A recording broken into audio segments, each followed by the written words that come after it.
केएसजी news for aspirants की शुरुआत करते हैं प्लीज ऑन फार्म लॉस के साथ। 9 जनवरी 2021 को एक फार्मर्स बॉडी ने सुप्रीम कोर्ट का रुख किया, जो नए कृषि कानूनों से संबंधित लंबित मामलों में प्रत्यारोप की मांग कर रहा था, जिसके खिलाफ कई किसान संघ दिल्ली की सीमाओं पर विरोध प्रदर्शन कर रहे हैं। उनका कहना है कि ये कृषि सुधार आय और वृद्धि को सक्षम करने के लिए लाभकारी है। सुप्रीम कोर्ट को भेजे गए एक लेटर पिटीशन में consortium of Indian farmers association यानी CIFA ने सुप्रीम कोर्ट से आग्रह किया है कि वह अन्य किसान संघों को भी अवसर प्रदान करें कि वे विभिन्न फसलों का प्रतिनिधित्व करते हुए मामले में अपने विचार प्रस्तुत करें। मुख्य न्यायाधीश S.A. बोबडे की अध्यक्षता वाली पीठ 11 जनवरी को नए कृषि कानूनों को चुनौती देने वाली याचिका पर सुनवाई करने वाली है। साथ ही दिल्ली की सीमाओं पर चल रहे किसानों के विरोध से जुड़े मुद्दों को भी उठा रही है। CIFA ने कहा है कि केंद्र को इन कानूनों के किसी भी प्रावधान को बदलने से पहले देश के अन्य किसान संगठनों के साथ परामर्श करने का भी निर्देश दिया जाना चाहिए। केंद्र ने 6 जनवरी को शीर्ष अदालत को सूचित किया था कि इन मुद्दों को लेकर सरकार और किसानों के बीच हेल्दी डिस्कशन चल रहा है। सुप्रीम कोर्ट ने पहले नोटिस जारी किया था और 3 विवादास्पद कृषि कानूनों के खिलाफ दलीलों के एक बैच पर केंद्र की प्रतिक्रिया भी मांगी थी। ये है farmers empowerment and protection agreement on price assurance and farm services act 2020, farmers produce trade and commerce promotion and facilitation act 2020 और the essential commodities amendment act 2020। किसानों के विरोध के मुद्दे पर याचिका पर सुनवाई करते हुए पिछले साल 17 दिसंबर को शीर्ष अदालत ने कहा था कि आंदोलन को बिना बाधा के जारी रखने की अनुमति दी जानी चाहिए और ये अदालत इसे अधिकार के रूप में हस्तक्षेप नहीं करेगी। विरोध एक मौलिक अधिकार है। ये रुक करते हैं अगली खबर का। नेताजी की 125वीं जयंती वर्ष मनाने के लिए बनी हाई लेवल कमेटी, जिसको हेड करेंगे पीएम मोदी। नेताजी सुभाष चंद्र बोस की 125वीं बर्थ एनिवर्सरी पर कार्यक्रमों के आयोजन को लेकर केंद्र सरकार की ओर से प्रधानमंत्री नरेंद्र मोदी की अध्यक्षता में एक हाई लेवल कमेटी बनाई गई है। मिनिस्ट्री ऑफ कल्चर ने एक बयान जारी कर बताया कि यह कमेटी 23 जनवरी 2021 को नेताजी की जयंती से साल भर चलने वाले कार्यक्रमों से संबंधित गतिविधियों पर फैसला लेगी। इस कमेटी में प्रख्यात नागरिकों, राजनीतिज्ञों, इतिहासकारों, लेखकों, विशेषज्ञों, सुभाष चंद्र बोस के परिवार के सदस्यों, आजाद हिंद फौज से जुड़े प्रमुख लोगों से लेकर खेल और सिनेमा से जुड़े हस्तियों को भी शामिल किया गया है। ये समिति दिल्ली, कोलकाता के अलावा नेताजी और आजाद हिंद फौज से जुड़े भारत और विदेश की जगहों पर भी स्मरणोत्सव गतिविधियों का मार्गदर्शन करेगी। आजाद हिंद फौज के 2 फॉर्मेशन थे, एक कप्तान मोहन सिंह और दूसरा सुभाष चंद्र बोस के अधीन। ये पहली बार 17 फरवरी 1942 को बनाया गया था, जिसमें ब्रिटिश इंडियन आर्मी के भारतीय युद्धबंदी शामिल थे। ये इंपीरियल जापानी सेना की पहल पर किया गया था। Captain Mohan Singh Indian national army के पहले कमांडर बने। एक साल बाद सुभाष चंद्र बोस के तहत गठित आजाद हिंद फौज का दूसरा अवतार आया। स्पेस साइंस का रुख करते हैं। अमेरिका ने स्पेस फोर्स यूनिट को एक्सपैंड किया है, जानिए इसके मायने। यूएस स्पेस फोर्स को शामिल करने के साथ यूएस इंटेलिजेंस कम्युनिटी मजबूत हो गई है। Space force intelligence, surveillance and recognition enterprise खुफिया तंत्र का 18वां सदस्य बन गया है। 2006 के बाद से इसका विस्तार नहीं किया गया था, जब ड्रग प्रवर्तन शासन की खुफिया इकाई का यह सदस्य बन गया था। अमेरिका में करीब 2 साल पहले इस फोर्स के गठन का ऐलान किया गया था। ये फोर्स अमेरिका के 6ठे सशस्त्र बल के रूप में सामने आया। इससे जुड़े जवान वास्तविक रूप से अंतरिक्ष में तैनात नहीं होते, बल्कि अमेरिकी उपग्रहों की सुरक्षा के लिए काम करते हैं। इसका मकसद अंतरिक्ष में प्रतिद्वंदी देशों के साथ मुकाबला करने के लिए होता है। ये एक प्रकार की स्पेस सेना है। चीन और रूस के बाद अमेरिका तीसरा वो देश है जिसके पास ऐसी फोर्स है।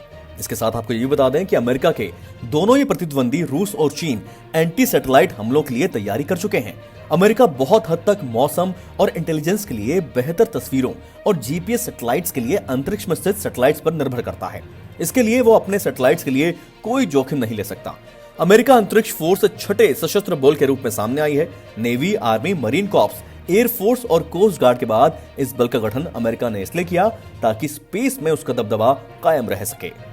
आइए खबरों में आगे बढ़ते हैं। रेलवे का माल ढुलाई कारोबार बढ़ाने के लिए शुरू हुआ पोर्टल, जानिए इसकी खासियत। रेलवे मिनिस्टर पीयूष गोयल ने Indian railway freight trade development portal launch किया है। पोर्टल सभी ग्राहकों की हर जरूरत के लिए एक ही स्थान पर समाधान उपलब्ध करवाने का काम करेगा। इस पोर्टल के जरिए रेलवे भी अपने ग्राहकों की स्थिति जान सकेगा। इसमें माल ढुलाई की जरूरतों, वैगन और रैक की उपलब्धता संबंधी जानकारी होगी। इस पोर्टल की मदद से रेलवे के लिए मांग के मुताबिक वैगन और रैक उपलब्ध करवाने में आसानी होगी। The personalised dashboard of freight business portal provides customers a view with their business in railways, outstanding indents, on run consignments, status of various interactions and facility to apply for various services and raising concerns। अब बात करते हैं cherry blossom माओ festival की। गुलाबी मौसम की शुरुआत के मौके पर मणिपुर में सेनापति जिले में चेरी ब्लॉसम माओ फेस्टिवल का आयोजन किया गया। मणिपुर में सेनापति जिले का माओ क्षेत्र चेरी ब्लॉसम के लिए जाना जाता है। यह पौधा जापान में लोकप्रिय रूप से सकुरा के रूप से जाना जाता है।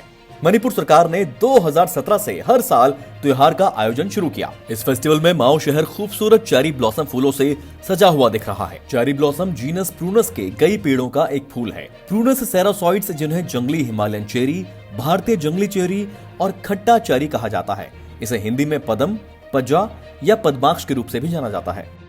अब बात करते हैं नेशनल यूथ पार्लियामेंट फेस्टिवल 2021 की।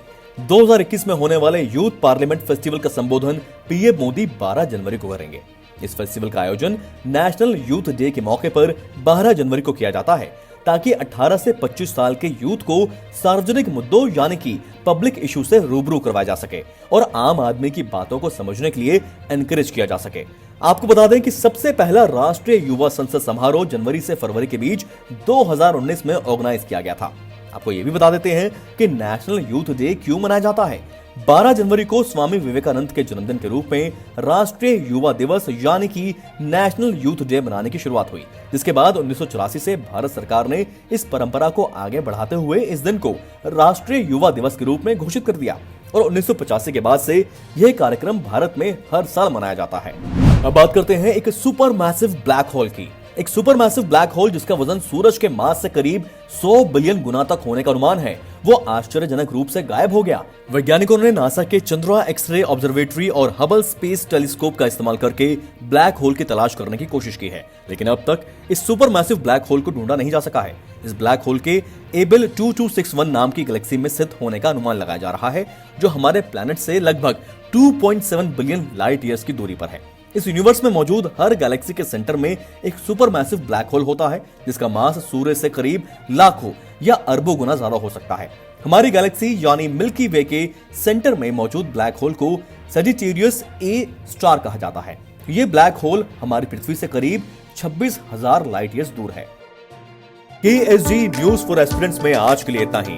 आपसे कोई भी इंफॉर्मेटिव वीडियो मिस ना हो जाए, इसीलिए इस चैनल को सब्सक्राइब करना ना भूलें। ज्ञान बांटने से बढ़ता है, इसलिए इस वीडियो को शेयर भी करें।